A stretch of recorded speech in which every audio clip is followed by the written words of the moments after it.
In a quiet Pennsylvania town, where Main Street hummed with small-town charm, 12-year-old Jacob lived with his family above their modest hardware store. The shop, with its creaky wooden floors and shelves of bolts and hammers, barely covered the bills. But Jacob's dad always said they were rich in what mattered most: values. Each morning before school, Jacob helped his dad tidy the store.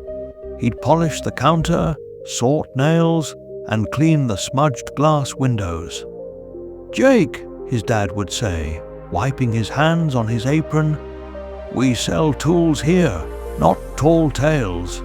Always deal in truth."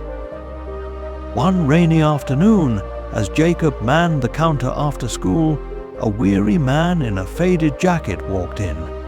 He grabbed a box of screws and a small hammer, then rifled through his wallet with a heavy sigh. "Kid, I'm a buck short," he said, eyes tired. "Can I settle up tomorrow?" Jacob studied the man, calloused hands, patched clothes. His gut said to trust him.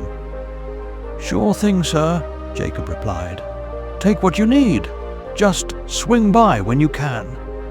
The man nodded gratefully and left. When Jacob's dad returned from the stockroom, Jacob explained.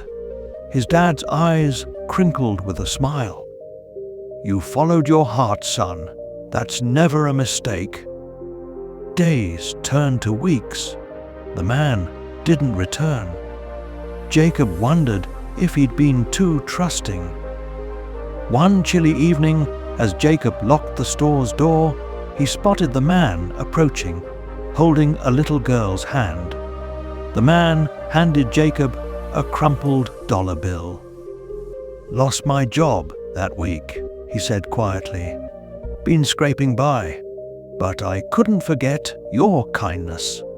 You treated me like I mattered." He knelt beside the girl, her pigtails bouncing. "This is Ellie, my daughter. Tell her what you said to me, kid." Jacob scratched his head.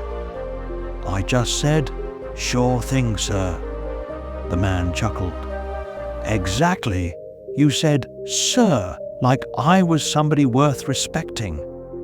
Ellie grinned and hugged Jacob's leg. "Daddy says you're a good guy." That night, Jacob and his dad sat on their porch, the town hushed under a starry sky. "Honesty isn't just words, Jake," his dad said softly. "It's believing in people, even strangers. You gave that man dignity, and now his daughter sees what trust looks like. That's honesty's power. It builds what no tool can." Years later, when Jacob ran the store, he kept his dad's rule: sell tools, live truth. Customers came not just for supplies, but for the respect Jacob offered. In a world chasing shiny things, Jacob knew honesty was the real treasure.